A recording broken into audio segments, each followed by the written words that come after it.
Oh my God, it's right there. Stay calm. Stay calm. Don't move.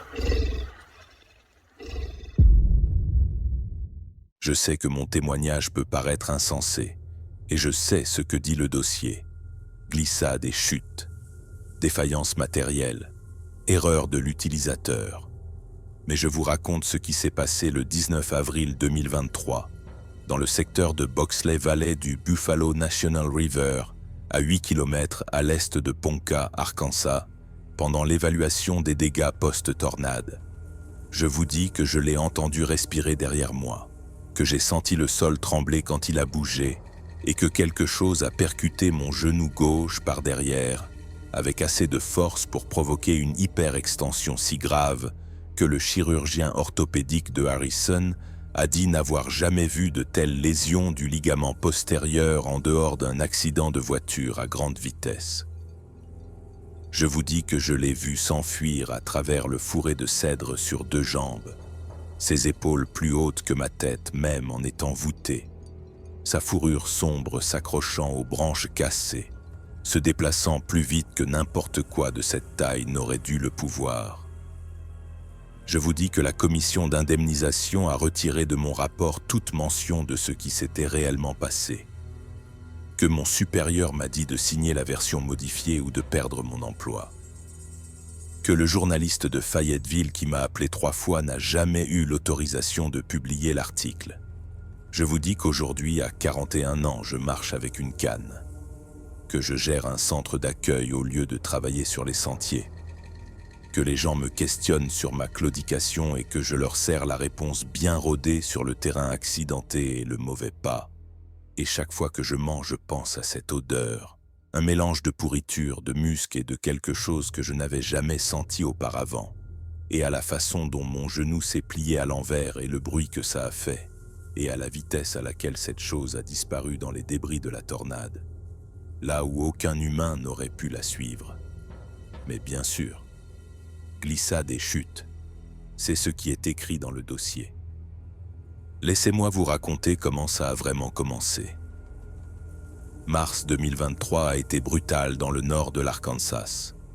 3 couloirs de tornades distincts ont ravagé les comtés de Newton et Searcy entre le 15 et le 23, dont un EF3 qui a dévasté les hauts plateaux entre Ponca et Jasper, abattant des arbres sur des kilomètres de sentiers et de routes d'accès dans ce que nous appelons l'Upper Buffalo Wilderness.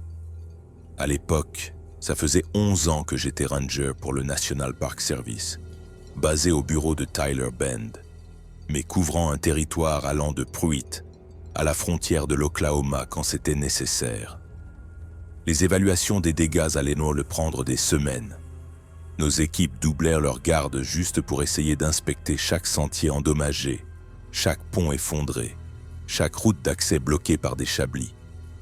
Par endroits, la forêt ressemblait à une zone de guerre. Des chênes centenaires brisés à 6 mètres de hauteur, des flancs de collines entiers dénudés, des mottes de racines de la taille d'une voiture arrachées au substrat calcaire et pointées vers le ciel. Le 18 avril, on m'a chargé d'inspecter une section reculée de l'ancien réseau de sentiers de Boxley à Herbie, où des rapports faisaient état de dégâts catastrophiques mais sans confirmation visuelle. La zone était déjà isolée avant les tempêtes. 11 km de sentiers enlaçaient à travers une forêt de secondes pousses de chênes et de carriers et des falaises de calcaire abruptes, avec la traversée d'un ruisseau saisonnier et aucun réseau cellulaire une fois qu'on passait sous la ligne de crête. La tornade l'avait frappé le 20 mars pendant la nuit, et nous n'avions pu envoyer personne sur place depuis, en raison de dégâts plus prioritaires près des principaux couloirs de visite. On m'a dit de documenter l'état des sentiers, d'évaluer l'intégrité du pont à Dry Creek, de marquer tous les arbres dangereux risquant de tomber sur le sentier et d'obtenir les coordonnées GPS des pires blocages pour pouvoir diriger efficacement les équipes de tronçonneurs. Le train-train habituel. J'avais fait une centaine d'évaluations comme celle-ci. Je devrais préciser que je n'y suis pas allé seul. Le protocole autorisait les évaluations en solo pour les rangers expérimentés dans des conditions à faible risque, mais ma supérieure, Karen Milhouse, a suggéré que j'emmène quelqu'un étant donné la gravité des rapports de dégâts. Elle m'a assigné Darren Hawkes, un saisonnier de l'équipe des Sentiers de Fayetteville qui était avec nous depuis 2 étés et connaissait raisonnablement bien la région. Darren avait 24 ans, étudiait la foresterie à l'université, un bon gamin, bon randonneur qui parlait un peu trop de bière artisanale, mais sur qui on pouvait compter quand il le fallait. Il est arrivé au bureau de Tyler Bend à 6h30 ce matin-là, son sac déjà prêt, portant un t-shirt de l'Université de l'Arkansas sous sa veste de travail, des chaussures qui avaient bien bourlingué.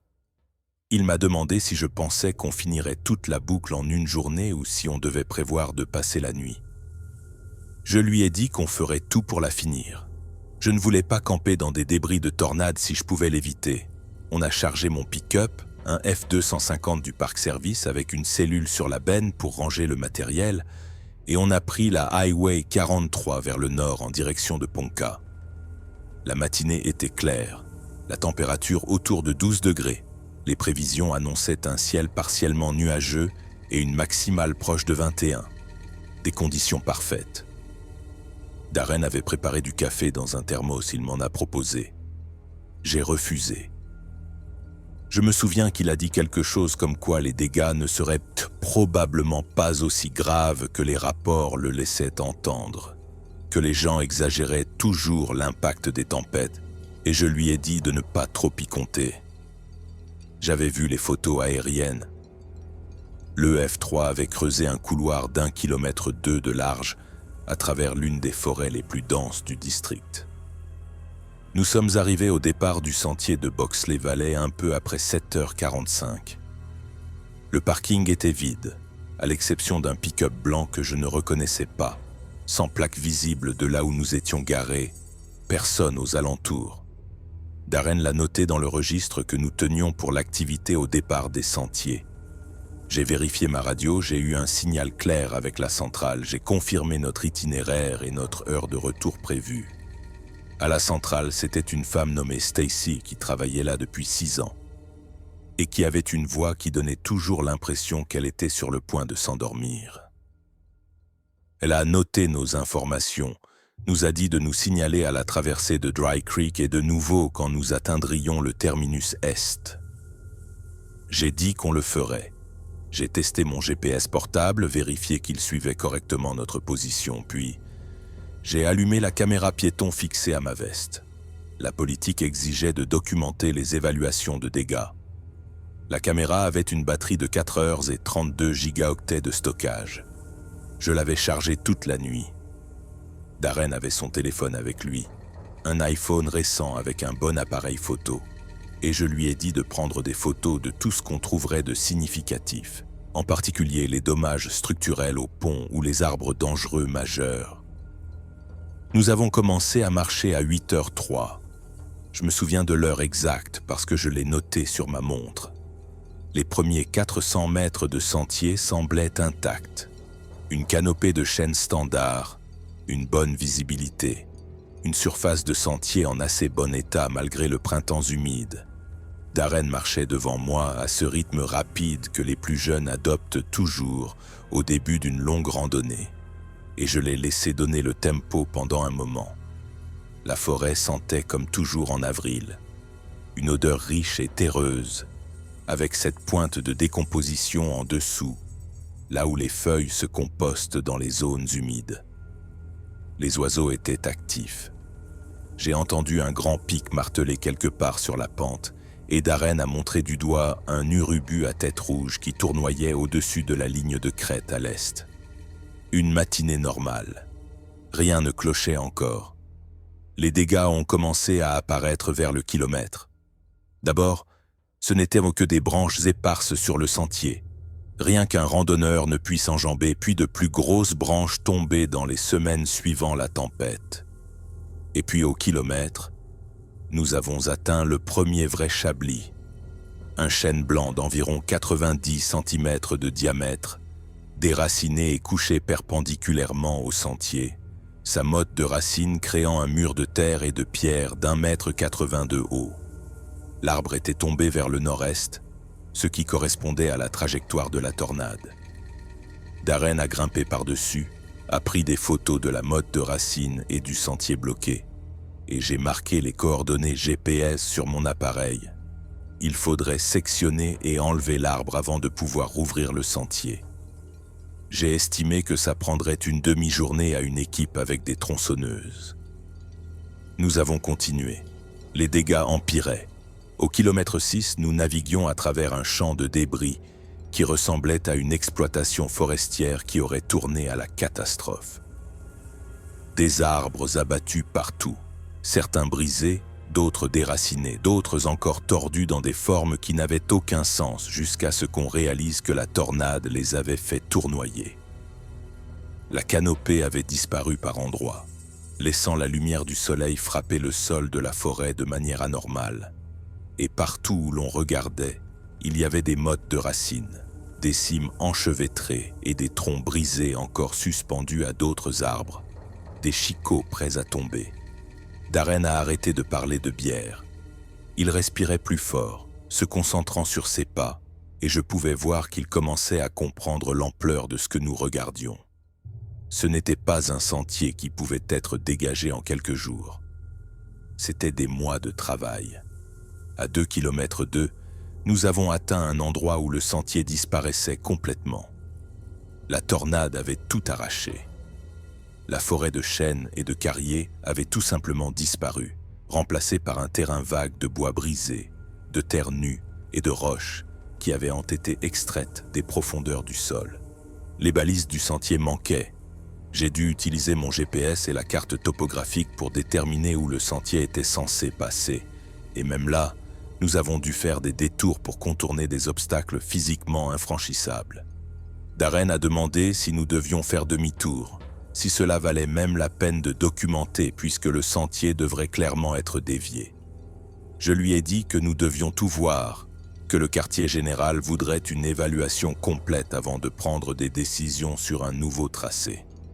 Il n'a pas discuté, mais je sentais bien que ça ne lui plaisait pas. C'est là que j'ai remarqué l'odeur. Au début, elle était faible, facile à manquer sous les odeurs normales de la forêt, de bois humide et de terre remuée. Mais à mesure que nous nous enfoncions dans la zone de dégâts, elle devenait plus forte. De la pourriture, oui, mais pas la pourriture nette des feuilles mortes. Quelque chose de plus lourd, du musc mêlé à de la décomposition, mêlé à quelque chose de presque ammoniacal, piquant et organique. Darren l'a senti aussi. Il a plissé le nez, a dit quelque chose à propos d'un cerf mort quelque part dans les Chablis, peut-être tué pendant la tornade. J'étais d'accord avec lui parce que ça avait du sens. Sauf que l'odeur continuait de s'intensifier même si nous ne nous dirigions vers aucune source évidente. Et elle avait une qualité que je n'arrivais pas à identifier, quelque chose qui me démangeait à l'arrière du cerveau. Nous avons atteint Dry Creek à 10h15. La traversée saisonnière était plus haute que ce à quoi je m'attendais, peut-être 4,5 mètres de large et 15 cm de profondeur sur le gué rocheux. La passerelle qui l'enjambait avait disparu. J'en ai trouvé des morceaux à 15 mètres en aval, des planches de bois enroulées autour d'un sycomore tombé. Darren a traversé à gué pour vérifier la rive opposée pendant que je documentais la perte du pont et prenais les coordonnées GPS pour le remplacement. L'eau était assez froide pour me faire mal aux pieds à travers mes chaussures. Quand j'ai atteint l'autre côté, j'ai essayé de contacter la centrale pour notre point de contrôle. Le signal était faible, crépitant de parasites, mais la voix de Stacy est parvenue après quelques secondes de silence radio. Je lui ai dit que nous avions atteint Dry Creek, que le pont était détruit, que nous continuions vers l'est en direction du terminus. Elle a accusé réception, a dit quelque chose que je n'ai pas bien compris à travers les interférences, puis le signal s'est complètement coupé. J'ai réessayé 2 fois. Rien. J'ai dit à Darren qu'on rappellerait quand on serait de retour sur un terrain plus élevé. C'est là qu'on a trouvé les empreintes. Elles étaient sur la rive boueuse juste à l'est du ruisseau, profondément enfoncées dans la terre meuble près d'une section où un chêne était tombé et avait retourné le sol. Darren les a vus en premier. Il m'a appelé, a pointé les empreintes du doigt, a dit quelque chose à propos d'un ours. Je me suis agenouillé pour regarder de plus près et j'ai senti quelque chose de froid s'installer dans mon estomac. Les empreintes étaient immenses. 45 cm de long, peut-être plus, avec 5 empreintes d'orteils distinctes et ce qui ressemblait à une plante de pied et un talon. La forme n'était pas celle d'un ours, trop allongée, trop humaine, mais la taille ne correspondait pas à celle d'un homme, beaucoup trop grande, et la profondeur des empreintes suggérait un poids qui ne correspondait à rien que je pouvais immédiatement identifier. J'ai dit à Darren de prendre des photos. Il l'a fait, mais ses mains tremblaient un peu, et il n'arrêtait pas de lever les yeux vers la lisière des arbres, comme s'il s'attendait à voir quelque chose nous observer. J'ai essayé de rationaliser. Peut-être un ours avec une démarche inhabituelle. Peut-être que la boue avait déformé la forme. Peut-être qu'un randonneur avec des bottes sur mesure était passé avant la tempête. Mais les empreintes étaient fraîches. Je pouvais voir où l'eau s'infiltrait encore dans les parties les plus profondes. Et il y en avait d'autres qui s'éloignaient du ruisseau, remontant la pente vers la ligne de crête, espacée d'une enjambée trop longue pour un humain. Presque 2 mètres entre les empreintes. Quoi que ce soit qui les ait faites, ça se déplaçait vite. Darren m'a demandé ce que je pensais que c'était. Je lui ai répondu que je n'en savais rien. J'ai pris des mesures avec mon mètre ruban. J'ai noté la longueur et la largeur, la distance de l'enjambée, la profondeur, 15 à 20 mm de profondeur au centre. Le genre de poids qu'on attendrait de quelque chose de très lourd se déplaçant sur 2 jambes. J'ai essayé de les photographier avec ma caméra piéton, mais l'angle était mauvais et les images étaient boueuses et floues. Les photos du téléphone de Darren étaient modo meilleures. Il a pris des gros plans des empreintes d'orteils, de la forme générale, du motif de la foulée. Je lui ai dit de me les envoyer par email quand on aurait du réseau. Il a dit qu'il le ferait. On aurait dû faire demi-tour à ce moment-là. Je le sais maintenant. Mais sur le moment, je me suis dit qu'on voyait juste quelque chose d'explicable qui paraissait étrange à cause du contexte.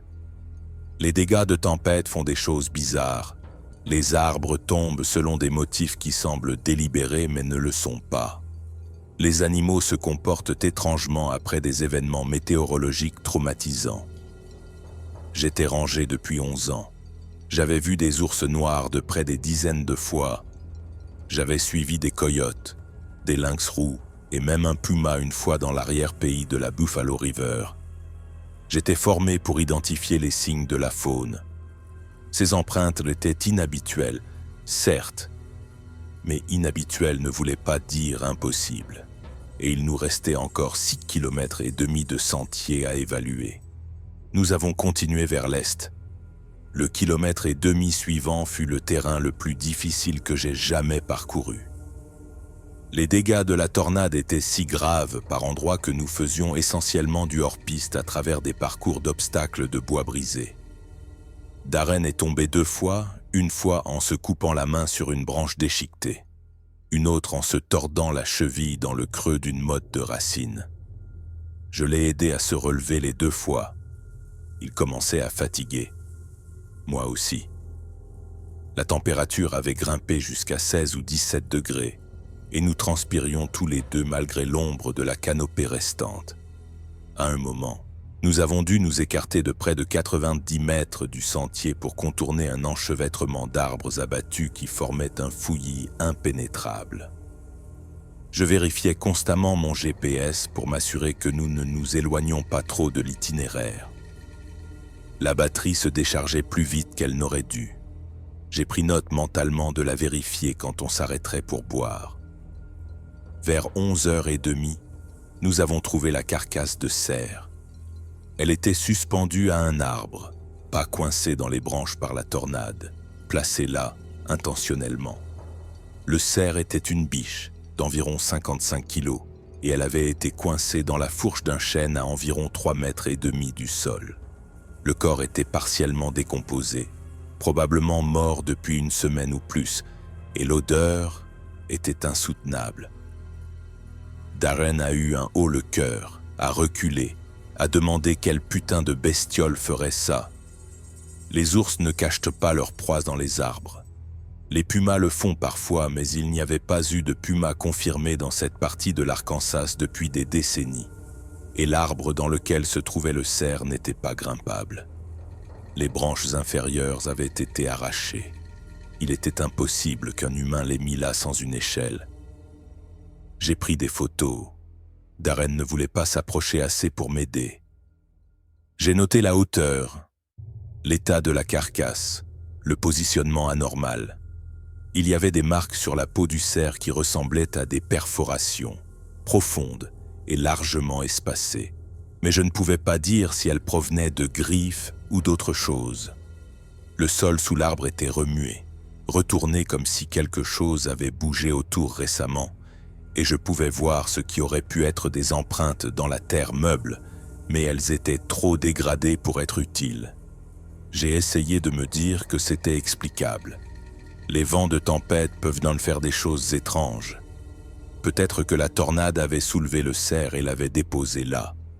Mais ça n'expliquait pas le coincement délibéré, la façon dont il était positionné dans la fourche comme si quelqu'un l'avait placé avec soin. Darren a dit qu'on devrait partir. J'étais d'accord.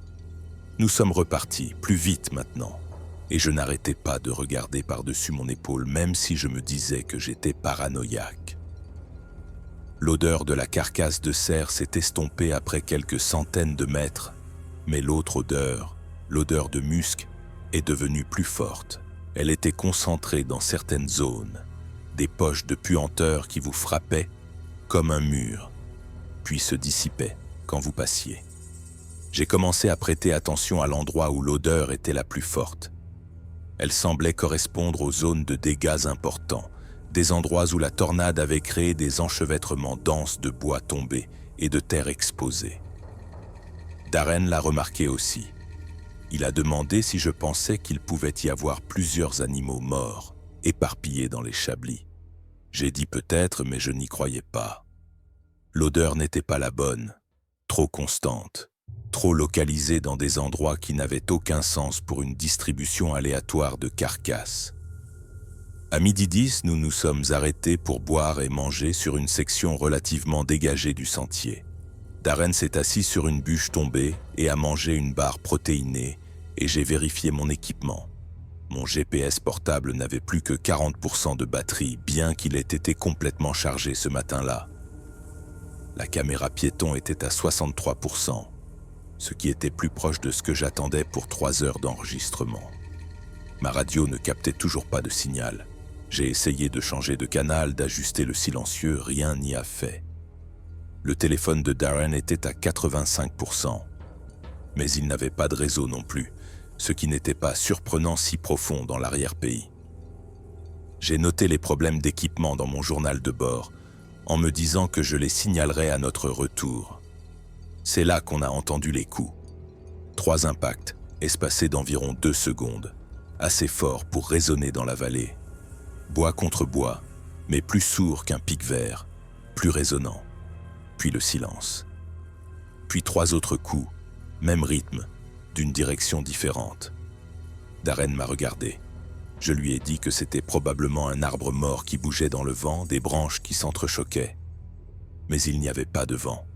L'air était parfaitement calme. Les coups sont revenus, cette fois de quelque part derrière nous, en haut de la pente, vers la ligne de crête. Puis des coups en réponse de l'est. Un motif, presque comme une communication, et j'ai senti les poils de mes bras se hérisser parce que je ne pouvais pas l'expliquer. Darren a demandé si on devait aller voir. J'ai dit non. Nous étions en retard. Nous devions finir l'évaluation et retourner au départ du sentier avant la nuit. Je me suis levé. J'ai mis mon sac sur mes épaules. Je lui ai dit de continuer à avancer. Il a suivi, mais il n'arrêtait pas de regarder la lisière des arbres. Et je savais qu'il était aussi mal à l'aise que moi. Les coups ont cessé au bout de quelques minutes, mais pas la sensation d'être observé. J'ai passé assez de temps dans la nature pour connaître la différence entre la paranoïa et la présence réelle d'un animal. C'était le deuxième cas. Quelque chose suivait nos mouvements. Je ne pouvais pas le voir, je ne pouvais pas l'entendre bouger, mais je savais qu'il était là de la même manière que vous savez quand un cerf vous regarde depuis un abri. La forêt semblait anormale, trop silencieuse par endroits, trop active à d'autres. J'ai entendu un corbeau croasser quelque part au nord, 3 croassements rauques, puis un silence qui ressemblait à une pression contre mes tympans. À 13h15, nous avons atteint la section où le sentier grimpait vers la ligne de crête est. La pente était raide, un angle de 30 degrés par endroit, et la tornade avait creusé un chemin droit à travers, laissant un couloir de destruction dans ce qui aurait dû être une forêt dense. Nous devions escalader des arbres abattus tous les quelques mètres, et Darren respirait fort, la sueur trempant sa chemise malgré la température modérée. Je le sentais aussi. 11 ans de travail de rangée me maintenaient en bonne forme, mais c'était plus d'efforts physiques que ce à quoi je m'attendais. Mes genoux commençaient à me faire mal, surtout le gauche. Une vieille blessure d'un accident de randonnée dans ma vingtaine, rien de grave, mais ça se réveillait quand je forçais trop sur un terrain accidenté. À mi-chemin de la pente, j'ai trouvé un arbre qui avait été poussé. Pas abattu par le vent, poussé. La motte de racines s'était hors du sol, oui, mais l'arbre lui-même, un chêne blanc d'environ 45 cm de diamètre, était couché selon un angle qui ne correspondait pas à la trajectoire de la tornade. Et à la base, là où les racines s'étaient arrachées, la terre était compressée selon un motif qui ressemblait presque à des empreintes de mains, des grandes. Je me suis agenouillé pour les examiner et Darren est venu m'a demandé ce que je regardais. J'ai montré les empreintes. Il a pris des photos, a demandé si je pensais que c'était dû à la tempête. J'ai dit que je n'en savais rien. Les empreintes étaient trop claires, trop définies. Les forces d'une tempête ne laissent pas de marques comme ça. Mais qu'est-ce que ça pouvait être d'autre? Nous avons continué à grimper. L'odeur était de retour, plus forte qu'avant, concentrée sur le haut de la pente. Musc et pourriture et cette pointe d'ammoniac qui me faisait pleurer les yeux. Darren a remonté sa chemise sur son nez, a dit qu'il avait l'impression qu'il allait être malade. Je lui ai dit de respirer par la bouche, de continuer à avancer. Nous étions près de la ligne de crête. Une fois atteinte, nous pourrions la suivre vers l'est jusqu'au terminus et commencer à rebrousser chemin. À 13h40, nous avons atteint le sommet de la crête. La vue aurait dû être magnifique. Les collines des Ozarks s'étendant à l'est, la vallée de la Buffalo River visible au loin, le vert du printemps recouvrant tout. Mais tout ce que je pouvais voir, c'était les dégâts. La tornade avait frappé la crête particulièrement fort, réduisant les arbres à des souches par endroits, laissant une cicatrice de roches nues et de bois brisés qui s'étendait sur des kilomètres. Et au milieu, à peut-être 100 mètres au sud, j'ai vu quelque chose qui m'a fait m'arrêter de marcher. Une structure, pas naturelle, un agencement d'arbres brisés en forme de tipi, d'environ 3,50 m de haut, avec de plus petites branches entrelacées à travers les plus grandes selon un motif trop intentionnel pour être le fruit du hasard. La structure était positionnée au bord de la zone de dégâts, là où la forêt dévastée rencontrait le bois intact. Et même de loin, je pouvais voir qu'elle était récente. Le bois n'était pas patiné. Certaines branches avaient encore des feuilles vertes.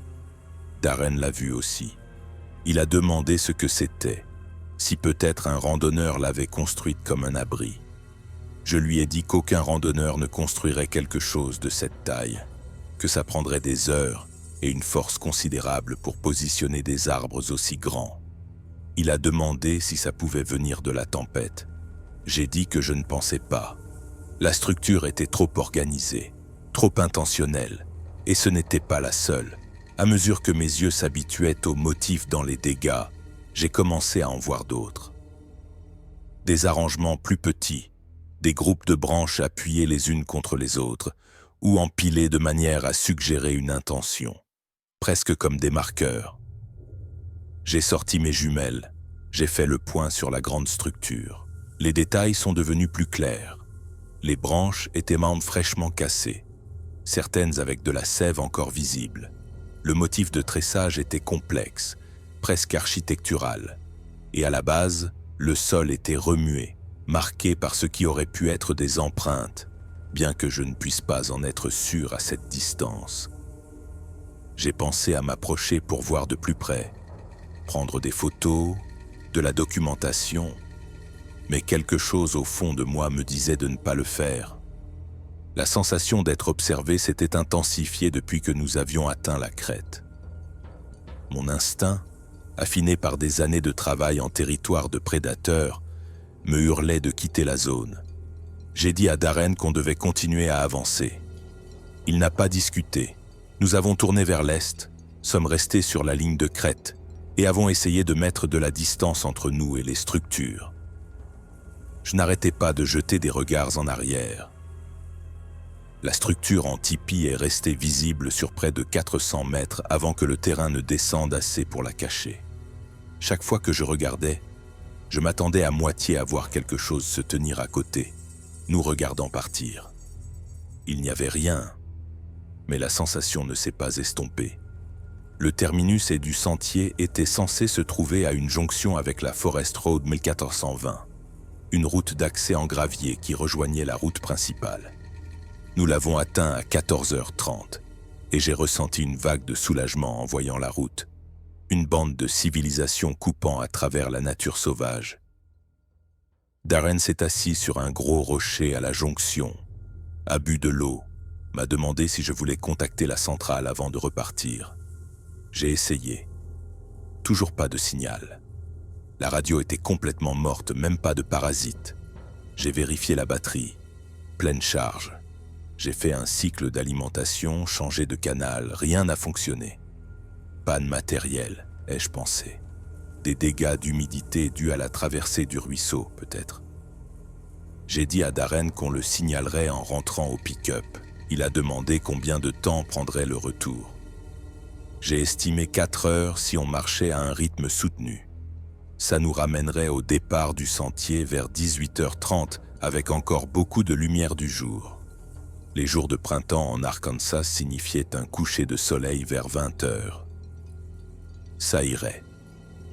J'ai suggéré qu'on prenne un itinéraire différent pour le retour, de faire une boucle vers le nord le long de la ligne de crête sur 1,5 km avant de redescendre, juste pour avoir un aperçu des dégâts sous un angle différent. Darren a dit qu'il préférait simplement revenir sur nos pas, sortir de la zone le plus vite possible. Je comprenais ce sentiment, mais le protocole suggérait que nous devions documenter autant que possible de la zone de dégâts, et la boucle nord nous donnerait une meilleure perspective. Je lui ai dit que ça n'ajouterait que 30 minutes. Il a accepté à contre-cœur. Nous sommes repartis vers l'ouest à 14h45. L'itinéraire nord suivait la ligne de crête à travers des dégâts moins sévères. La tornade avait effleuré cette section plutôt que de la frapper de plein fouet. Donc la forêt était plus intacte, avec seulement des chablis épars et une canopée éclaircie. Ça aurait dû sembler plus sûr. Ce n'était pas le cas. Le silence était oppressant. Pas d'oiseaux, pas d'écureuils, pas d'insectes. Juste nos pas, notre respiration et le craquement occasionnel des arbres qui se tassaient. Darren l'a remarqué aussi. Il a commenté à quel point c'était calme, a demandé si je pensais que la faune était encore déplacée par la tempête. J'ai dit probablement, mais je n'avais jamais connu un silence pareil, même juste après des événements météorologiques majeurs. Les forêts se remettent vite. Les animaux reviennent en quelques jours. Cet endroit semblait abandonné. À 15h10, nous avons trouvé la première pierre. Elle était posée au milieu du sentier. Un morceau de calcaire de la taille d'une balle de softball, couvert de mousse d'un côté, fraîchement cassé de l'autre. Il n'y avait aucune source évidente à proximité. Le rocher exposé le plus proche était à 4,5 mètres du sentier, et il était impossible que la pierre ait roulé là naturellement. Darren l'a contournée, a dit que peut-être un autre randonneur était passé, l'avait déplacé pour une raison quelconque. Mais il n'y avait aucun autre signe de passage humain, pas d'empreinte de pas, pas de végétation dérangée, juste la pierre placée précisément sur notre chemin. 50 mètres plus loin, nous en avons trouvé une autre, puis une autre. 5 pierres au total, espacées à des intervalles qui semblaient de trop réguliers pour être une coïncidence, chacune plus grosse que la précédente. La 5e était une dalle de calcaire d'environ 10 kilos, positionnée sur une section plate du sentier où elle n'aurait absolument pas pu tomber naturellement. Je l'ai photographiée avec ma caméra piéton. J'ai noté le motif dans mon journal de bord.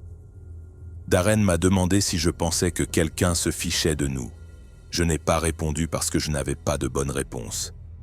Qui transporterait des pierres sur un sentier isolé au milieu d'une zone de dégâts de tornade juste pour embêter des rangers? Et comment aurait-il su qu'on serait là aujourd'hui? Les pierres se sont arrêtées après la 5e, mais la sensation d'être observé s'est intensifiée. J'entendais continuellement de petits bruits dans la forêt des deux côtés du sentier, des branches qui craquent, des feuilles qui bruissent. Un mouvement qui semblait trop grand pour être des écureuils ou des oiseaux, mais trop silencieux pour être un cerf. Chaque fois que je me tournais pour regarder, je ne voyais rien. Darren l'entendait aussi. Il a commencé à marcher plus vite, presque à trottiner par endroits, et j'ai dû lui dire de ralentir, de conserver son énergie s'il nous restait encore des heures. À 15h40, la pente à notre gauche a commencé à trembler. Pas le sol, juste la pente. Un groupe de petits arbres, peut-être 8 ou 10, des jeunes pousses et de jeunes chênes qui avaient survécu à la tornade, tremblant violemment comme si quelque chose de massif les traversait ou les secouait délibérément. Le mouvement était coordonné, tous les arbres bougeant en même temps, et je pouvais entendre le bruissement des feuilles et le craquement des branches, mais je ne pouvais pas voir ce qui le causait. Darren s'est arrêté de marcher, m'a attrapé le bras, a montré les arbres. Je lui ai dit de rester calme, de continuer à avancer. Les ours noirs secouent parfois les arbres pour faire tomber des noix ou marquer leur territoire. C'était probablement juste un ours. Mais le tremblement était trop violent, trop soutenu. Ça a duré 15 secondes, puis s'est arrêté brusquement. Et le silence qui a suivi était absolu.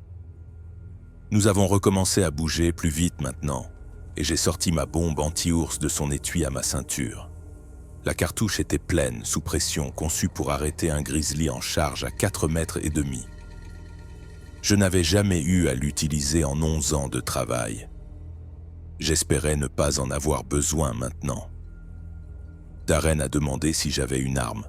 Je lui ai dit que les rangers de ce district n'étaient pas armés, juste des bombes et un contact radio avec la police si nécessaire. Il a demandé ce qu'on ferait si on rencontrait un ours. Je lui ai dit qu'on ferait du bruit, qu'on paraîtrait plus grand, qu'on reculerait lentement. Le protocole standard de rencontre avec un ours. Il n'avait pas l'air rassuré. Le secouement des arbres s'est reproduit à 16h05, cette fois des deux côtés du sentier simultanément. Les arbres bougeaient par vagues, du haut de la pente vers le sentier, comme si quelque chose descendait à travers eux. Je me suis arrêté, j'ai tourné sur moi-même, essayant de voir ce qui causait ça. Rien, juste des arbres qui bougeaient, et ce son, violent, délibéré et incroyablement fort. Puis ça s'est arrêté. Puis j'ai entendu respirer. Pas la respiration de Darren, pas la mienne. Autre chose, profonde, rythmée, au son humide, venant du haut de la pente, à peut-être 9 mètres. J'ai forcé mes yeux contre les ombres, contre la confusion des motifs de bois brisés et d'arbres debout. Et pendant une seconde, j'ai cru voir quelque chose. Une forme, sombre, massive. Derrière un groupe d'arbres abattus, accroupis, observant. Puis elle a disparu. Ou peut-être qu'elle n'avait jamais été là, et je suis resté à fixer les ombres en essayant de me convaincre que j'avais imaginé. Darren a demandé si j'avais vu quelque chose. Je lui ai dit que je n'en savais rien. Il a demandé si on devait quitter le sentier, prendre un autre chemin. J'ai dit non. Rester sur le sentier était plus sûr, plus facile à naviguer, plus rapide. Nous devions continuer à avancer, retourner au pick-up, signaler les pannes d'équipement et les signes inhabituels que nous avions trouvés. C'était le plan. Logique, pratique. Je me suis raccroché à ce plan comme à une bouée de sauvetage. La descente vers Dry Creek a commencé à 16h20. La pente était raide, traître avec ses roches meubles et ses feuilles glissantes, et nous devions choisir nos pas avec soin pour éviter de tomber. Mon genou gauche me lançait maintenant, chaque pas envoyant une pointe de douleur dans ma jambe, et je le ménageais sans m'en rendre compte, déplaçant mon poids sur mon côté droit. Darren était à environ 3 mètres devant moi, avançant régulièrement, et je lui ai dit de ralentir, de m'attendre. Il l'a fait, s'est retourné pour me regarder, m'a demandé si ça allait. J'ai dit que j'allais bien, juste ma vieille blessure au genou qui se réveillait, rien de grave. Continuons d'avancer, c'est là que j'ai entendu les pas, derrière moi, lourds, délibérés, craquant dans les feuilles et brisant de petites branches. Je me suis retourné brusquement, le cœur battant, et je n'ai rien vu. Le sentier était vide, mais le son n'a pas cessé. Il s'est déplacé vers la gauche, dans la lisière des arbres, nous suivant. Je pouvais l'entendre clairement maintenant, des pas distincts, le poids compressant le sol de la forêt, se déplaçant à la même vitesse que nous. Quelque chose nous suivait. J'ai appelé Darren. Je lui ai dit de s'arrêter. Il l'a fait, a demandé ce qui n'allait pas. Je lui ai dit d'écouter. Nous sommes restés là, silencieux, et les pas se sont arrêtés aussi. 10 secondes de silence absolu. Puis ils ont recommencé, plus près maintenant, peut-être à 6 mètres sur notre gauche, se déplaçant à travers les débris de la tornade avec une grâce qui ne correspondait pas au bruit qu'il faisait. Je pouvais à nouveau entendre sa respiration, profonde et régulière, et en dessous un son grave, presque un grondement, trop profond pour être un grognement mais trop intentionnel pour être autre chose. Le visage de Darren était devenu pâle. Il a demandé ce qu'on devait faire. Je lui ai dit qu'on devait atteindre le ruisseau, le traverser, mettre de l'eau entre nous et ceux qui nous suivaient. J'ai enlevé mon sac, j'ai sorti mon sifflet, j'ai soufflé 3 coups brefs. Signal de détresse standard. Le son a résonné dans la vallée et nous est revenu déformé. Les pas se sont arrêtés. Silence. Puis j'ai entendu un mouvement à nouveau, plus rapide cette fois, nous contournant, prenant de l'avance. Il essayait de nous couper la route. J'ai dit à Darren de bouger maintenant. Nous avons dévalé la pente en courant à moitié, trébuchant sur les racines et les rochers, et je sentais mon genou crier à chaque impact, mais je n'ai pas ralenti. Les pas nous suivaient, parfois proches, parfois distants, toujours là. À un moment, j'ai entendu un son comme une toux ou un aboiement, profond et guttural, et il venait de juste devant nous, en bas de la pente, exactement là où nous nous dirigions. Nous nous sommes arrêtés, avons changé de direction, obliquant vers le sud en direction d'une autre section du ruisseau. Les pas ont suivi. Nous avons atteint Dry Creek à 16h48. Je le sais parce que j'ai regardé ma montre, un réflexe automatique pour noter l'heure même alors que je scrutais la lisière des arbres à la recherche de menaces. L'eau coulait toujours fort, les mêmes 15 cm sur le gué rocheux, et j'y suis entré sans hésiter. Le froid a frappé mes pieds comme de l'électricité. Darren a suivi, éclaboussant, et nous avons atteint la rive opposée et grimpé sur un terrain plus élevé. Je me suis retourné, j'ai regardé de l'autre côté du ruisseau. La forêt que nous venions de quitter. Un mouvement. Quelque chose de grand bougeant derrière un chêne abattu, sombre contre les ombres. Là, puis plus là. J'ai levé ma bombe anti-ours, le doigt sur la détente. Rien n'est apparu. La forêt était calme. Darren a demandé s'il était parti. J'ai dit que je n'en savais rien. Nous devions continuer à avancer.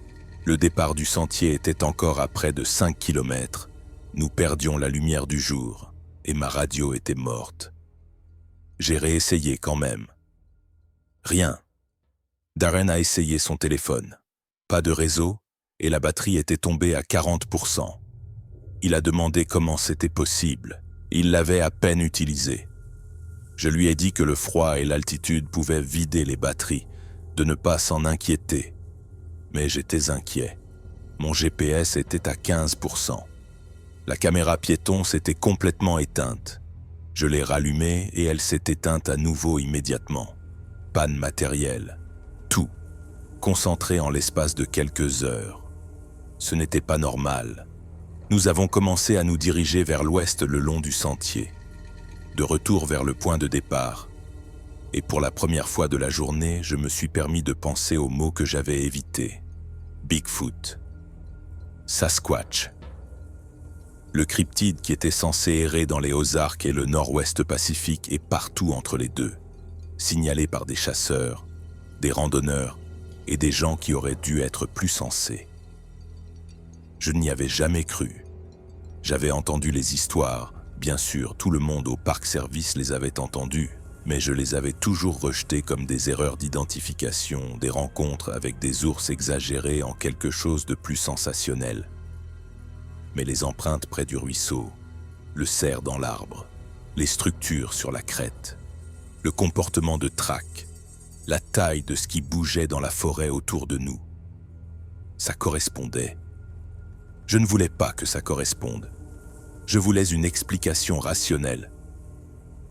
Mais les pièces s'assemblaient en une image que je ne pouvais ignorer. Je n'ai rien dit à Darren. Il avait déjà assez peur comme ça. Il n'arrêtait pas de regarder par-dessus son épaule, sursautant à chaque bruit, et sa respiration avait la qualité rapide et superficielle de quelqu'un au bord de la panique. Je lui ai dit de se concentrer sur le sentier, de faire attention où il mettait les pieds, que tout irait bien. Je n'y croyais pas, mais je l'ai dit quand même. À 17h10, nous sommes entrés dans la pire section de dégâts de la tornade. Le tronçon d'1,5 km où le sentier avait complètement disparu et où nous avions fait un détour ce matin-là. Le soleil était plus bas maintenant, la lumière oblique traversant la canopée brisée en rayons dorés qui auraient dû être magnifiques mais qui ne faisaient que rendre les ombres plus profondes et plus difficiles à lire. J'ai sorti ma lampe frontale même si nous n'en avions pas encore besoin, j'ai vérifié les piles. Mortes. Des piles neuves, mortes. La lampe frontale de Darren était pareille. Il a ri en l'attestant, un son cassant qui n'avait rien d'humoristique, et a dit que nous étions maudits. Je lui ai dit d'économiser la batterie de son téléphone. On pourrait en avoir besoin pour la lumière plus tard. L'odeur nous a de nouveau frappés alors que nous traversions le champ de débris. Musc et pourriture, concentrés dans des poches qui me faisaient pleurer les yeux. J'ai entendu Darren avoir un haut-le-cœur craché. J'ai respiré par la bouche et j'ai essayé de l'ignorer. L'odeur signifiait la proximité. Quoi que ce soit qui la produisait, c'était proche. J'ai scruté la lisière des arbres, le bois brisé, les mottes de racines et les cimes enchevêtrées, cherchant des formes, du mouvement, n'importe quoi. À 17h25, nous avons trouvé les marques de griffures. Elles étaient pendues sur un arbre qui avait survécu d'une manière ou d'une autre à la tornade, un grand chêne se dressant seul dans une clairière de dévastation. L'écorce avait été arrachée en ligne verticale, des entailles qui pénétraient profondément dans le bois, largement espacées et en hauteur, à 2,10 mètres au point le plus bas. Fraîche, le bois en dessous était pâle et suintait de la sève. Je me suis approché de l'arbre. J'ai touché l'une des entailles. L'espacement correspondait à des doigts ou des griffes, 5 marques parallèles répétées dans un motif qui ressemblait presque à un marquage territorial. Darren l'a photographié avec son téléphone, a demandé ce qui pouvait atteindre si haut. Je lui ai dit qu'un ours debout sur ses pattes arrière pouvait le faire. Il a demandé si je le croyais. J'ai dit que j'essayais. Le secouement des arbres a recommencé juste après que nous ayons quitté le chêne marqué. Cette fois, c'était différent. Coordonné, intentionnel. Une ligne d'arbres tremblant en séquence, l'un après l'autre du nord au sud, encadrant notre position. Puis, une autre ligne du sud au nord. Puis un tremblement simultané des deux côtés du sentier, assez fort pour que je puisse sentir les vibrations dans ma poitrine. Ça a duré 30 secondes, une démonstration de puissance et de présence, puis s'est arrêté d'un coup. Le silence qui a suivi a été rompu par un son que je n'avais jamais entendu auparavant.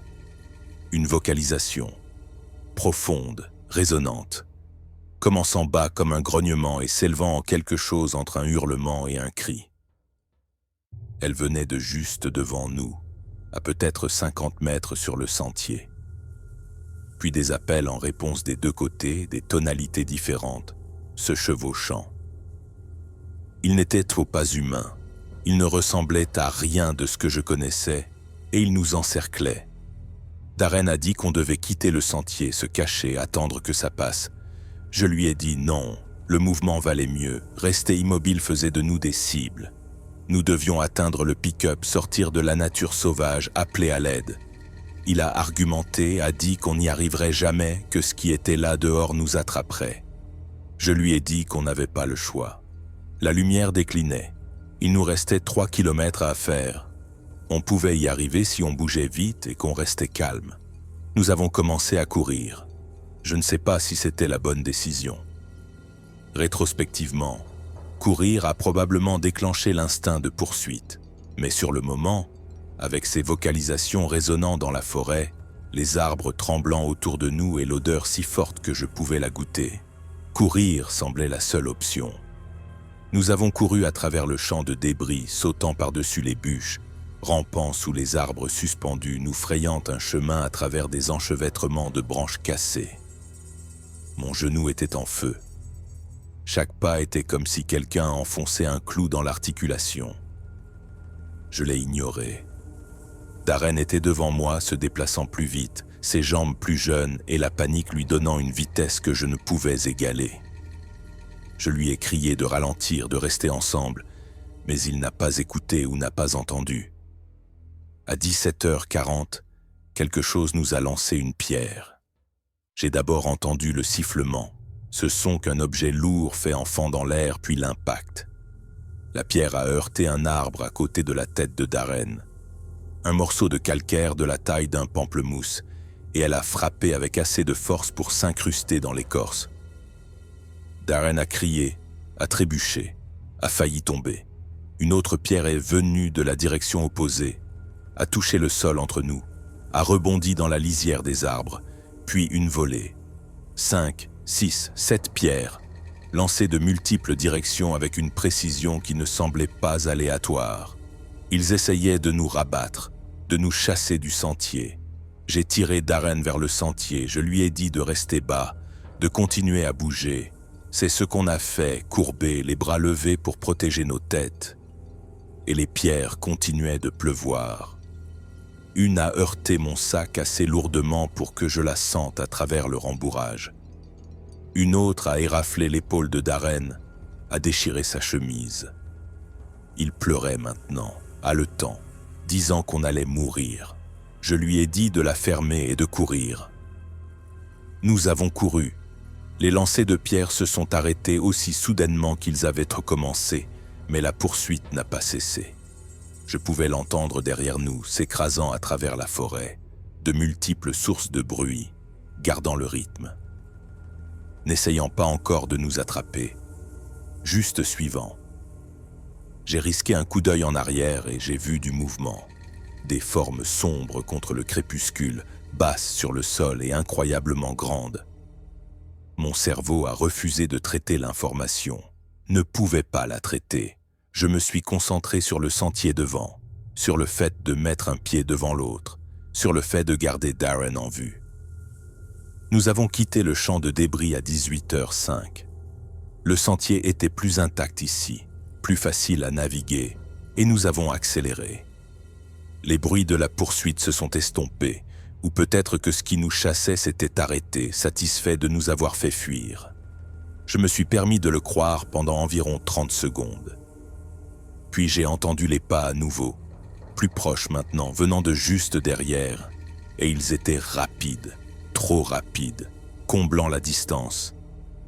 J'ai tourné la tête pour regarder en arrière et quelque chose m'a heurté. Je ne sais pas exactement ce qui s'est passé. J'ai senti un impact à l'arrière de mon genou gauche, bas, comme si quelqu'un avait balancé une batte de baseball dans l'articulation par derrière. Ma jambe a cédé. Le genou s'est plié à l'envers, en hyperextension au-delà de son amplitude naturelle, et j'ai senti des choses se déchirer à l'intérieur avec une sensation qui allait au-delà de la douleur, vers quelque chose de froid et de final. Je suis tombé lourdement, la tête la première, j'ai glissé dans les feuilles et la boue. Mon sac s'est détaché, a roulé plus loin.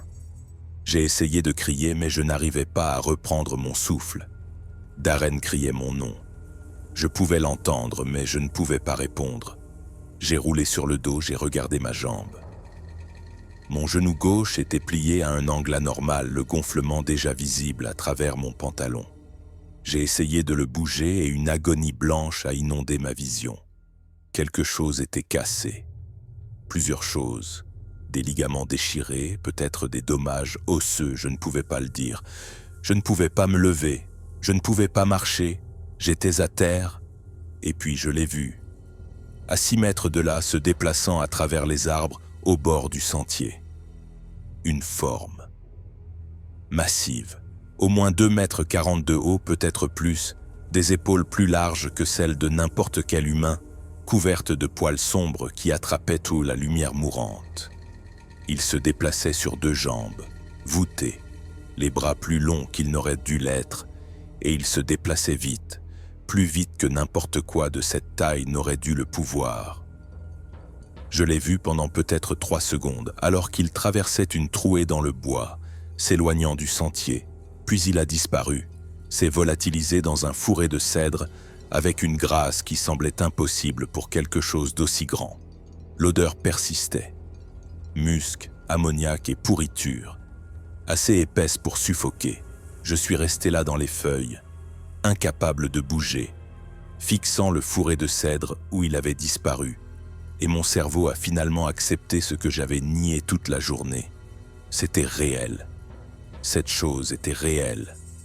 Et elle m'avait frappé délibérément par derrière, avec assez de force pour estropier mon genou. Pas pour me tuer. Elle aurait pu me tuer facilement si elle l'avait voulu. Elle me chassait, me faisait quitter son territoire, envoyait un message. Darren m'a rejoint, est tombé à genoux, m'a demandé si ça allait, ce qui s'était passé si j'étais tombé. Je lui ai dit que quelque chose m'avait heurté, que je l'avais vu. Il a demandé ce que j'avais vu. Je ne pouvais pas répondre, je tremblais. Le choc s'installait, la douleur de mon genou irradiant dans ma jambe et ma colonne vertébrale. Darren a sorti son téléphone, a essayé d'appeler à l'aide. Pas de réseau. Il a réessayé. Rien. Il m'a demandé si je pouvais marcher. J'ai dit non. Il a demandé ce qu'on devait faire. Je lui ai dit de courir, d'aller au départ du sentier, de chercher de l'aide. J'attendrai ici. Il a dit qu'il ne me laisserait pas, qu'on trouverait une solution ensemble. Je lui ai dit que s'il ne partait pas maintenant, on mourrait tous les deux ici quand le soleil se coucherait et que cette chose déciderait de revenir. Il a hésité, à regarder la forêt qui s'assombrissait autour de nous, à regarder ma jambe. Je pouvais le voir faire le calcul. Il savait que j'avais raison. Il m'a laissé sa bouteille d'eau, m'a dit de ne pas bouger, a dit qu'il reviendrait avec de l'aide le plus vite possible. Puis il a couru. Je l'ai regardé disparaître sur le sentier. J'ai écouté ses pas s'éloigner, et puis j'étais seul. La forêt autour de moi était complètement silencieuse. Pas d'oiseaux, pas d'insectes, pas de vent. Juste ma respiration et le tonnerre de mon pouls dans mes oreilles. J'ai essayé de bouger ma jambe, de voir si je pouvais l'atteler avec quelque chose, mais la douleur était trop intense. Je me suis contenté de me hisser en position assise contre un arbre, ce qui me donnait une vue sur le sentier dans les 2 sens. Puis j'ai attendu. Le soleil s'est couché à 18h40. La température a chuté rapidement. Je portais une chemise à manches longues et ma veste de travail, pas assez d'isolation pour une nuit à 5 degrés. Ma jambe avait doublé de volume. Je sentais l'articulation grincer quand je changeais de position, des fragments d'os ou du cartilage déchiré, je ne savais pas. J'ai sorti mon téléphone, j'ai vérifié le réseau une dernière fois. Rien. La batterie était à 12%. Je l'ai éteint pour économiser l'énergie. À 19h15, j'ai entendu du mouvement dans la forêt à ma gauche, lent, délibéré. Quelque chose de grand se frayant un chemin dans le sous-bois. J'ai forcé mes yeux contre l'obscurité, mais je ne voyais rien. Le mouvement s'est arrêté. J'ai entendu respirer, profondément, humidement, proche. Puis il a bougé à nouveau, tournant autour de ma position, restant juste hors de vue. Il savait que j'étais blessé. Il savait que je ne pouvais pas courir. Il décidait si j'étais une menace. J'ai sorti ma bombe anti-ours. Je l'ai tenue prête, le doigt sur la détente. La cartouche semblait petite et inadéquate contre ce qui était là dehors. J'ai attendu. Le mouvement a continué pendant encore 5 minutes, un lent circuit autour de ma position, puis il s'est arrêté. Silence. J'ai compté jusqu'à 60. Rien. Quoi que ce fût, c'était parti. Où ça attendait, je ne pouvais pas le dire. À 20h05, j'ai vu des lumières à travers les arbres. Des lampes de poche. Plusieurs faisceaux se déplaçant rapidement sur le sentier depuis la direction du point de départ. J'ai entendu des voix, Darren qui criait mon nom. J'ai essayé de répondre, mais ma voix est sortie faible et rauque. J'ai utilisé mon sifflet à la place. 3 coups, et les lumières ont changé de direction, sont venues vers moi. Darren est arrivé avec 2 autres personnes. Une femme que je ne reconnaissais pas, la trentaine, en tenue de randonnée et portant une trousse de premier secours, et un homme dans la cinquantaine avec un écusson de shérif du comté sur sa veste. Ils se sont agenouillés à côté de moi, ont demandé ce qui s'était passé. Je leur ai dit que j'étais tombé, que je m'étais blessé au genou, que je ne pouvais pas marcher. La femme, qui s'est présentée comme une secouriste de l'équipe de recherche et de sauvetage bénévole, a examiné ma jambe, a dit que ça ressemblait à une hyperextension sévère avec de possibles déchirures ligamentaires. Elle a demandé si je m'étais cogné la tête. J'ai dit non. Elle a demandé si j'avais la nausée ou des vertiges. J'ai dit non. Elle a commencé à préparer une attelle. Le shérif a demandé ce que je faisais ici. Je lui ai dit que j'évaluais les dégâts de la tornade, du travail de rangée standard. Il a demandé si j'avais vu quelque chose d'inhabituel. J'ai hésité. Darren me regardait, les yeux écarquillés, et je pouvais lire la question sur son visage. Allais-je leur dire? J'ai pensé aux empreintes, aux structures, à la traque, à la chose que j'avais vue disparaître dans le fourré de cèdre. J'ai pensé à la façon dont ça sonnerait. J'ai pensé à ma carrière, à ma réputation, à 11 ans de crédibilité. J'ai dit au shérif non, rien d'inhabituel, juste de la malchance et un mauvais terrain. Ils m'ont mis une attelle et m'ont installé sur une civière, un brancard portable que l'équipe de secours avait apporté. L'évacuation a pris 2 heures. 4 membres de l'équipe se sont relayés, 2 à la civière à la fois, se frayant un chemin sur le sentier à la lueur des lampes de poche. Mon genou me lançait à chaque pas qu'il faisait. J'ai serré les dents, j'ai essayé de ne pas faire de bruit, j'ai échoué. La secouriste n'arrêtait pas de vérifier, me demandant si j'avais besoin de plus d'analgésiques. J'ai pris ce qu'elle m'a offert. Ça a à peine soulagé la douleur. Nous avons atteint le départ du sentier à 22h20. Une ambulance attendait, les gyrophares peignant le parking de rouge et de blanc. Ils m'ont chargé dedans, m'ont posé une perfusion, m'ont posé des questions auxquelles j'ai répondu automatiquement. Nom, âge, antécédents médicaux, ce qui s'est passé. Je leur ai dit que j'avais glissé sur des feuilles mouillées, que je m'étais fait une hyperextension du genou en me rattrapant. Ils l'ont accepté. Pourquoi ne l'auraient-ils pas fait? C'était une explication raisonnable. un ranger blessé sur un sentier difficile lors d'une évaluation de dégâts, ça arrive tout le temps. L'hôpital de Harrison a confirmé de multiples déchirures ligamentaires, y compris une rupture complète du ligament croisé postérieur et des déchirures partielles des ligaments collatéraux médial et latéral. La chirurgienne orthopédique, Dr Kimberly Chen, a dit que le type de dommage était inhabituel. Des hyperextensions aussi graves étaient généralement observées dans des traumatismes à fort impact, des accidents de voiture ou des blessures sportives avec une force extrême. Elle m'a redemandé ce qui s'était passé. Je lui ai dit que j'étais tombé.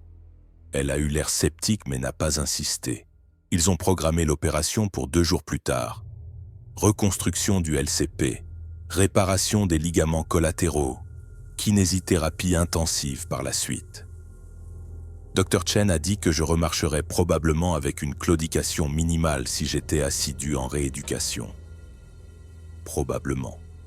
Pas certainement. Le mot flottait dans l'air comme une menace. J'ai rempli mon rapport d'incident depuis mon lit d'hôpital. Ranger Gregory Nash, blessé lors de l'évaluation des dégâts de la tornade sur le réseau de sentiers Boxley à Herbie, a glissé sur un terrain humide et s'est fait une hyperextension du genou gauche, évacué par l'équipe de secours, transporté au North Arkansas Regional Medical Center. Langage standard, factuel, incomplet. J'ai joint les données GPS de mon appareil défaillant, les photos que Darren avait prises des dégâts du sentier, mes notes de journal de bord. J'ai omis les empreintes, les structures, la traque, les lancers de pierre, la chose dans le fourré de cèdre. J'ai écrit « défaillance matérielle » à côté des notes sur la radio et la batterie du GPS. J'ai signé électroniquement et je l'ai envoyé à Karen Milhouse. Elle m'a appelé ce soir-là, m'a demandé comment j'allais, a dit qu'elle était désolée pour la blessure, a demandé si j'avais besoin de quelque chose. J'ai dit que j'allais bien, juste de la malchance.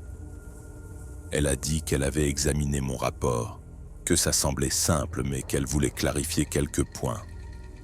Elle a posé des questions sur les pannes d'équipement. Je lui ai dit que je ne savais pas ce qui les avait causées, que le matériel fonctionnait normalement ce matin-là.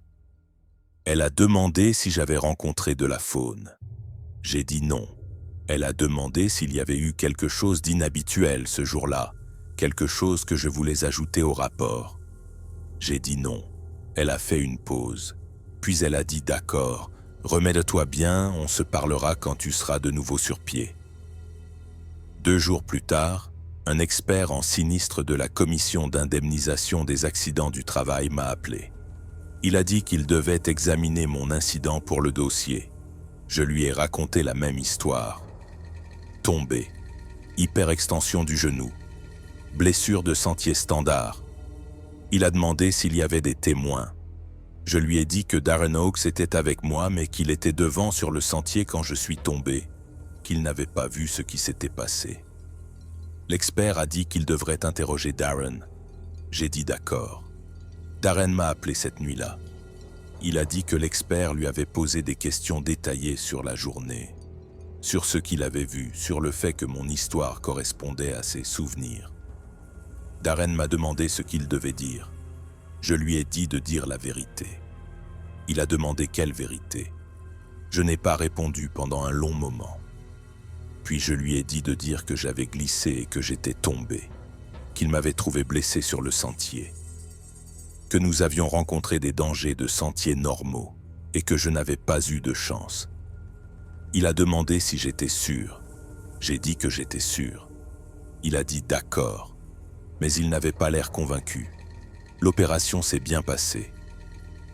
Dr Chen a reconstruit mon genou avec des tissus de donneur et du matériel chirurgical qui ferait me sonner les détecteurs de métaux pour le reste de ma vie. La kinésithérapie a été brutale.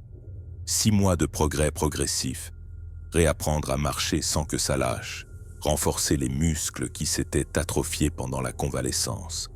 J'ai fait tout ce qu'ils m'ont dit de faire. J'ai été assidu, j'étais déterminé. Et à la fin, je marchais en boitant. Pas gravement, mais de façon permanente. Mon genou gauche ne serait plus jamais le même. La commission d'indemnisation des accidents du travail a approuvé ma demande avec des modifications.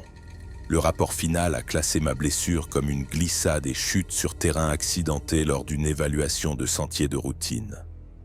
Aucune mention des pannes d'équipement. Aucune mention des signes inhabituels que nous avions documentés. Aucune mention de quoi que ce soit qui ne correspondait pas au récit d'un simple accident. J'ai reçu une couverture médicale complète et une compensation salariale partielle pendant ma convalescence. L'affaire a été classée. 3 semaines après l'opération, une journaliste du journal de Fayetteville m'a appelé. Elle a dit qu'elle avait entendu des rumeurs sur une activité inhabituelle dans la région de Boxley Valley à l'époque de ma blessure, qu'elle enquêtait sur des rapports de possibles rencontres avec la faune. Elle m'a demandé si j'accepterais de lui parler. J'ai demandé qui lui avait donné mon nom. Elle a dit qu'elle ne pouvait pas révéler ses sources. J'ai demandé sur quel type de faune elle enquêtait. Elle a hésité. Puis elle a dit qu'il y avait eu des rapports historiques de grands animaux bipèdes dans les Ozarks, qu'elle cherchait à savoir si les récents dégâts de la tornade auraient pu déplacer des populations d'espèces rares ou inconnues. Je lui ai dit que je ne savais rien à ce sujet. Elle a demandé si j'avais rencontré quelque chose d'inhabituel le 19 avril.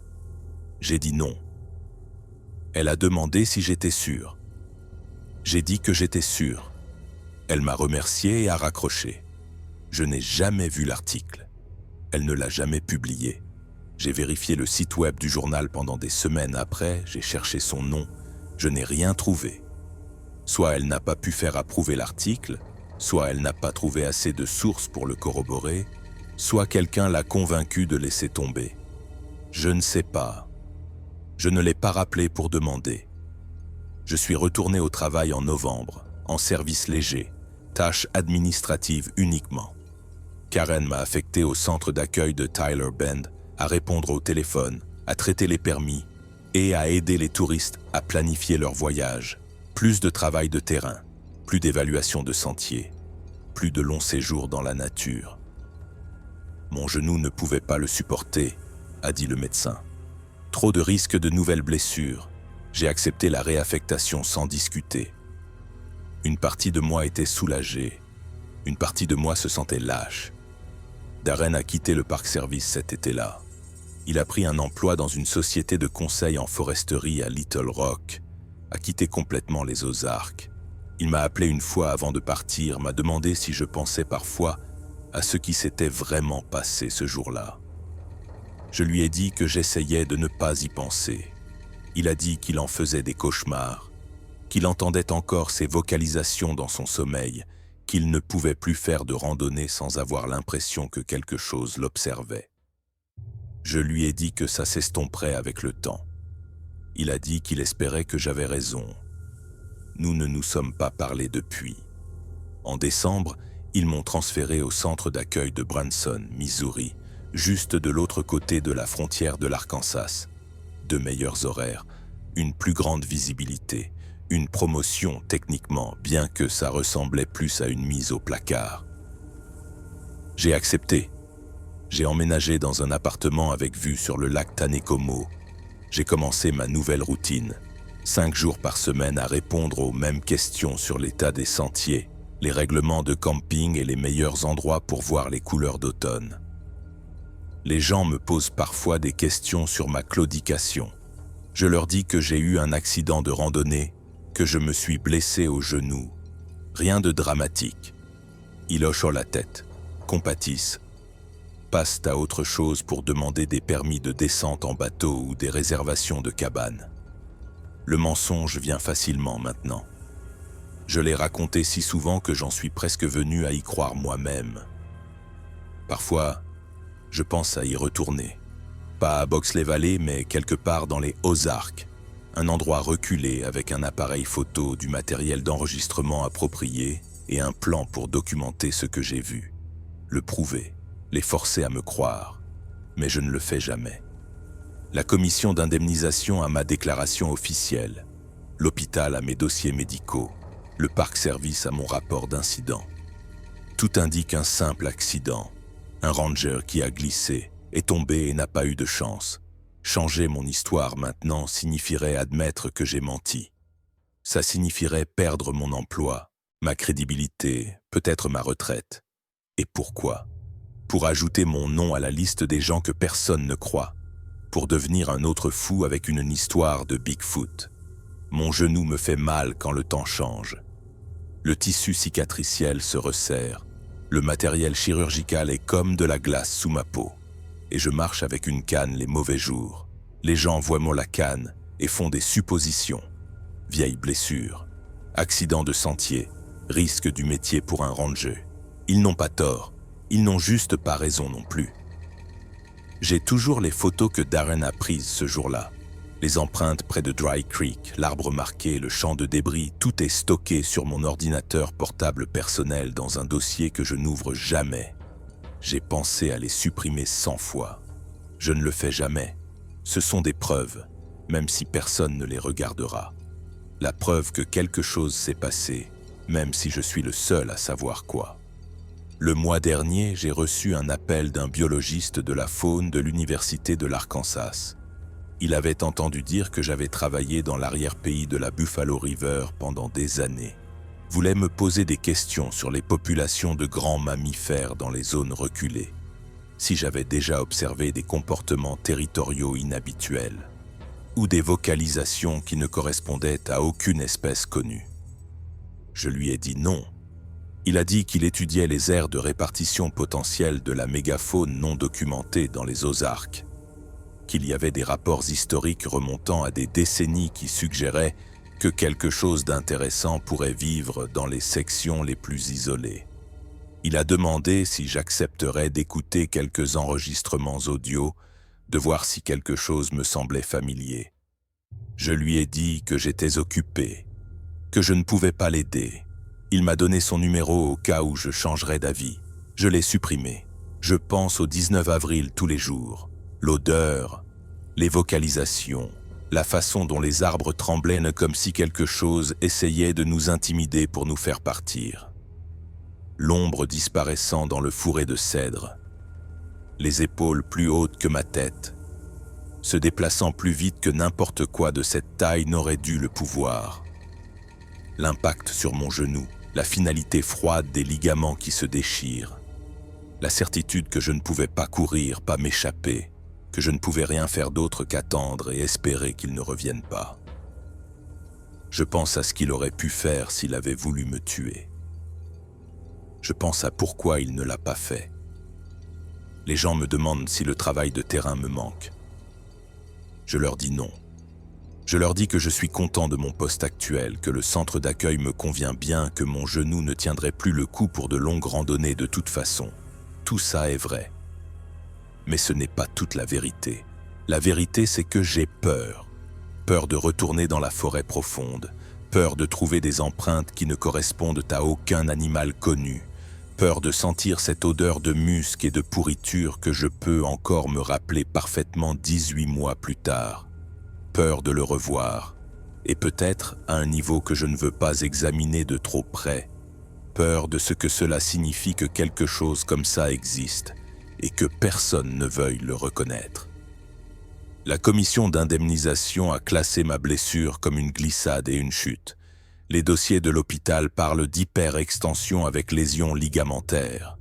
Le dossier du parc service parle d'un accident de routine lors d'une évaluation des dégâts de tempête. Chacun a sa version. Chacun a sa vérité. La mienne est différente. La mienne est enfermée dans un dossier de photos que personne ne verra. Un souvenir que je ne peux pas oublier et une claudication qui me rappelle chaque jour que certaines choses sont réelles, que quelqu'un y croit ou non. Je gère un centre d'accueil maintenant. Je réponds à des questions sur des sentiers que je ne parcourrai plus jamais. Je parle aux gens de la beauté des Ozarks, de la faune qu'ils pourraient en voir, des protocoles de sécurité pour les rencontres avec les ours. Je ne mentionne pas qu'il y a autre chose là-bas, quelque chose de plus gros qu'un ours, quelque chose qui laisse des empreintes de 45 cm et qui lance des pierres et qui frappe assez fort pour détruire une articulation du genou d'un seul coup. Je ne mentionne pas que c'est territorial, intelligent et conscient des caméras et des radios. Je ne mentionne pas que ça m'a chassé de sa forêt avec une précision calculée, me blessant assez pour s'assurer que je ne reviendrai pas, mais sans me tuer parce qu'il n'en avait pas besoin. Je ne mentionne rien de tout ça. Je me contente de sourire, de distribuer des cartes et de souhaiter aux gens un bon voyage en toute sécurité. Mon genou ne guérira jamais complètement. Dr. Chen me l'a dit depuis le début. Les dégâts étaient trop graves, les forces trop extrêmes. Je boiterai pour le reste de ma vie. La kinésithérapie peut l'améliorer, renforcer les muscles de soutien, réduire la douleur. Mais l'articulation elle-même sera toujours compromise. Toujours instable. Toujours un rappel. Les gens voient la canne et font des bruits de sympathie. Accident de randonnée, disent-ils en hochant la tête comme s'ils comprenaient. Ça a dû être une mauvaise chute, je suis d'accord avec eux. Oui, une mauvaise chute. Terrain accidenté. Juste pas de chance. Et je les regarde l'accepter, le classer. Passer à leur prochaine question sur la disponibilité des campings ou les règlements de pêche. Le mensonge fonctionne parce qu'il est confortable. Il correspond à leur compréhension du fonctionnement du monde. Les accidents aléatoires arrivent. Les gens se blessent. Il n'y a pas de mystère là-dedans. Mais je connais la vérité. Et parfois, tard dans la nuit, quand mon genou me fait mal et que je ne peux pas dormir et que je fixe le plafond de mon appartement à Branson, je me demande si j'ai fait le bon choix. Si j'aurais dû leur dire ce qui s'est vraiment passé. Si j'aurais dû me battre pour que la vraie histoire figure dans mon rapport d'incident. Si j'aurais dû parler à cette journaliste, lui donner tout ce que je savais, la laisser le publier même si personne n'y croyait, peut-être que ça aurait fait une différence, peut-être que quelqu'un d'autre se serait manifesté avec sa propre histoire, peut-être qu'on aurait pu pousser pour une enquête, les forcer à regarder les preuves, à reconnaître que quelque chose existe dans ces forêts qui ne rentre dans aucun livre de taxonomie. Ou peut-être que je serais juste au chômage, décrédibilisé et catalogué comme un fou, et que rien n'aurait changé sauf ma capacité à payer mon loyer. J'ai fait un choix, je vis avec. C'est tout ce qu'on peut faire. Demain, je retournerai au centre d'accueil, je répondrai au téléphone, je traiterai les permis et je parlerai aux touristes des meilleurs sentiers de randonnée des Ozarks. Je recommanderai les points de vue de la Buffalo River, les sentiers des cascades, les routes panoramiques à travers les hauts plateaux. Je les mettrai en garde contre les tiques, l'herbe à puce et l'importance de rester hydraté. Je ne les mettrai pas en garde contre les autres choses, les choses qui laissent des empreintes trop grandes pour être expliquées, les choses qui observent depuis la lisière des arbres, les choses qui peuvent mettre fin à votre carrière, à votre mobilité et à votre tranquillité d'esprit d'un seul coup calculé. Je continuerai à mentir. Pour mon travail, pour ma retraite, pour la fiction confortable dont tout le monde semble avoir besoin. Et mon genou continuera à me faire mal. Et je continuerai à marcher avec ma claudication bien rodée. Et quelque part dans Boxley Valley, dans les fourrés de cèdres et les forêts endommagées par la tornade et les sentiers reculés où plus personne ne va, quelque chose continuera à vivre sa vie, inconnue, non documentée et parfaitement en sécurité parce que des gens comme moi choisissent le silence plutôt que la vérité. Voilà mon témoignage. Voilà ce qui s'est passé le 19 avril 2023. Un Bigfoot m'a laissé avec une claudication permanente après une rencontre dans l'Ozark National Forest. Et la commission d'indemnisation l'a classé comme une glissade et une chute. Le ranger Gregory Nash inspectait les dégâts d'une tornade dans le nord de l'Arkansas quand quelque chose a heurté son genou par derrière, provoquant une hyper-extension catastrophique. J'ai entrevu la créature se retirer dans un fourré de cèdres, massive, sombre et courant sur deux jambes. Ma demande d'indemnisation pour accident du travail a été modifiée pour supprimer toute mention de l'incident réel. Une journaliste de Fayetteville qui a entendu des rumeurs n'a jamais eu l'autorisation de publier. Je marche avec une canne maintenant. Je gère un centre d'accueil à Branson. Et je réponds aux questions sur ma blessure avec un haussement d'épaule étudié. Mais vous avez demandé ce qui s'est vraiment passé. C'est ça qui s'est vraiment passé. Et si vous lisez ceci, si quelqu'un a finalement décidé de regarder le dossier et de creuser plus loin que la version officielle, alors peut-être comprendrez-vous pourquoi je vous le dis maintenant. Pourquoi après 18 mois de silence, je le consigne, même si personne ne le croit. Parce que la vérité compte, même quand elle est dérangeante, même quand elle est impossible, même quand elle vous coûte tout. Mon genou me fera mal demain et le jour d'après, et chaque jour pour le reste de ma vie. Et chaque fois qu'il le fera, je me souviendrai. L'odeur, la respiration, l'ombre dans le fourré de cèdre, la sensation de mon genou se pliant à l'envers, la certitude froide que j'étais chassé par quelque chose qui avait tout à fait le droit d'être là, et aucune obligation de me laisser documenter son existence. Je travaille dans un centre d'accueil maintenant. Je marche avec une canne, et quelque part dans l'Ozark National Forest, quelque chose est toujours là-bas, toujours territorial, toujours non documenté, toujours réel. C'est mon histoire. Croyez-la ou non, la commission d'indemnisation ne l'a pas cru, mais mon genou connaît la différence entre une glissade et un impact, et je sais ce que j'ai vu disparaître dans ces arbres. Je sais ce qui m'a heurté. Je sais pourquoi je n'y retournerai jamais. C'est tout ce que j'ai à dire.